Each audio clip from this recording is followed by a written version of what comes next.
महिलांचं changing room आहे, त्या सगळ्या गोष्टी बघितल्या आपण. त्याच्यामध्ये काही वाढ करायला लागेल ती वाढ करा. मी मगाशी त्या सुमितला सांगितलं की तुम्ही अजून 300 लोक वाढवा, ते उद्यापासून आणखी 300 लोक वाढवतोय, म्हणजे ते देखील आपल्याला उपयोगी पडेल.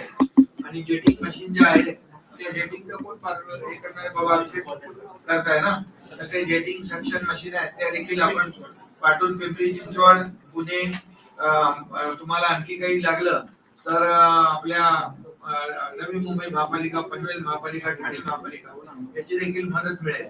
तुम्ही आता कसं यावर्षी पण जास्तीचे भाविक येणार आहेत, त्यामुळे तुम्हाला बिलकुल एक स्टिक राहायला लागेल.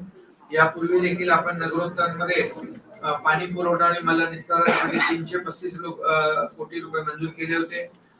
पायाभूत सुविधांसाठी देखील 128 कोटी, स्कायवॉक दर्शन मंडपासाठी 139 कोटी रुपये त्याचं काम सुरू आहे.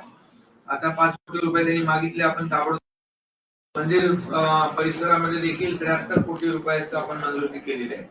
असं एकूण 671 कोटी रुपयाची मंजुरी दिली आणि टप्प्याटप्प्याने ते पैसे या ठिकाणी मिळत आहेत.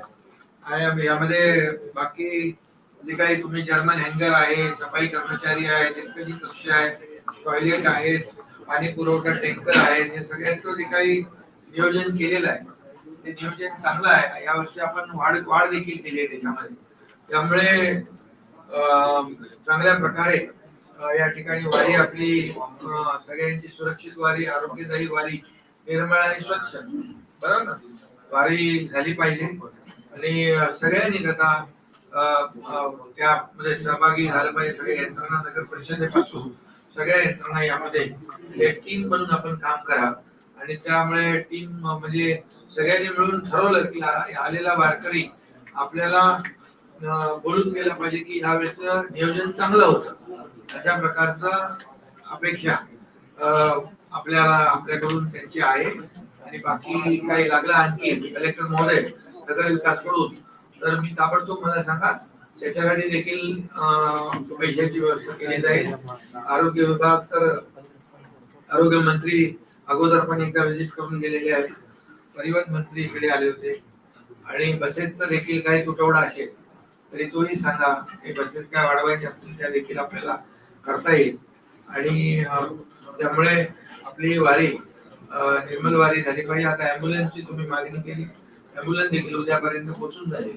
आणि मंदिर समितीला जे सांगितलं आपण की ते जे बाकडे आणि बसायला ते मगाशी आम्ही गेलो होतो तिथे, तर त्यांनी ते तसं आपल्याकडे बोलले थकून जातो तर ते 15 शेड मध्ये ते करा. आणि यावेळी आरोग्य मंत्री स्वतः आले होते आणि त्यांनी एअर अँब्युलन्सची देखील सोय या ठिकाणी करता येतं. ते एअर अँब्युलन्सची 24-25 ऐवजी अगोदर पासून आपण व्यवस्था होईल असं करू. मी देखील एक याला सांगितलंय तर आपल्याला MSRDC ला तर 2 एअर अँब्युलन्स असतील तर कुठेही काही होऊ नये. परंतु असा कुठली असली घटना झाली तर ताबडतोब त्याचा जीव वाचवला पाहिजे, यासाठी आपण काम केलं पाहिजे. NDRF चे लोक देखील चांगलं काम करताना पाहिलं आपण. अग्निशमन दलाची लोक काम करतात. लोड शेडिंगच्या बाबतीमध्ये आता तुम्हाला सांगितलेलं आहे तर तुम्ही ते बघा. CCTV सगळं ऍक्टिव्हेट असतील. आपली ऍड्रेस आपली हे अनाउन्समेंटची देखील व्यवस्था त्या 108 अँब्युलन्सच्या बद्दल देखील सांगितलं. 65 एकर मध्ये देखील अतिरिक्त व्यवस्था केली आपण. त्यामध्ये फक्त आपल्याला ती वापर करता येईल त्या दृष्टीने PWD ने त्याचं ते काय मॅनेजमेंट आहे व्यवस्थित लेवलिंग करणं वगैरे ते आपल्याला केलं पाहिजे. सक्शन मशीन तुम्हाला जेटिंग मशीन हे इतर महापालिकांकडून उपलब्ध करून देईल, त्याचं देखील कॉर्डिनेशन होईल. आणि मला वाटतं ट्रॅफिकच्या संदर्भात देखील स्वतः गृहराज्यमंत्री इकडे आहेत, ते देखील ट्रॅफिक म्हणजे फक्त वारीच्या पुरती नाही तर इतरही 12 महिने ट्रॅफिकचे नीट नियोजन झालं पाहिजे. लावले येणार नाही. आणि मगाशी ते काही सूचना केल्या मंत्री महोदय त्याप्रमाणे तुम्ही ते केलं तर ते तिकडून तो येणारच नाही. ते सगळं जे आहे हे अतिशय चांगल्या पद्धतीने आपण जर केलं तर मला वाटतं सगळ्यांना कुणाची गैरसोय होणार नाही. आणि हे VIP दर्शन देखील मला माहिती आहे ना. आता मी पण गेलो तर मी ते मुखदर्शन घेतलं आणि पण वारी आपली म्हणजे राम सुरू होती आणि आषाढीला देखील आपण जे पूजा केली मी सुरुवातीला तेव्हा देखील आपण तेव्हापासून राम बंद करू नये, राम देखील चालू राहिली पाहिजे अशा प्रकारचं नियोजन केलंय. कारण तिथला VIP कोण आहे? VIP पांडुरंगाचा वारकरी आहे, समजलं. त्यामुळे त्याची गैरसोय होणार नाही याची काळजी आपण सगळ्यांनी घेतली पाहिजे. रस्त्याच्या बद्दल देखील RMC च्या माध्यमातून ताबडतोबीने ते प्रयोग करा तुम्ही आणि लोकांचा बिलकुल त्रास जो आहे तो देखील दूर होईल.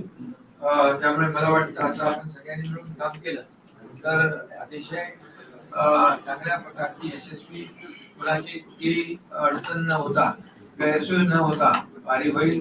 आणि आषाढीची देखील व्यवस्थित पूजा त्या दिवशी काही लोक मला भेटले होते तिथं, ते त्यांनाही आपण सांगितलं, भेटले लोक त्यांनाही सांगितलं कुठले म्हणजे आषाढी वारीमध्ये कुठली अडचण निर्माण होणार नाही पूजेच्या दिवशी देखील. त्यांनी आपल्याला कॉरिडॉर बाधित भेटले होते, काही चर्चा झाली आणि आपण काय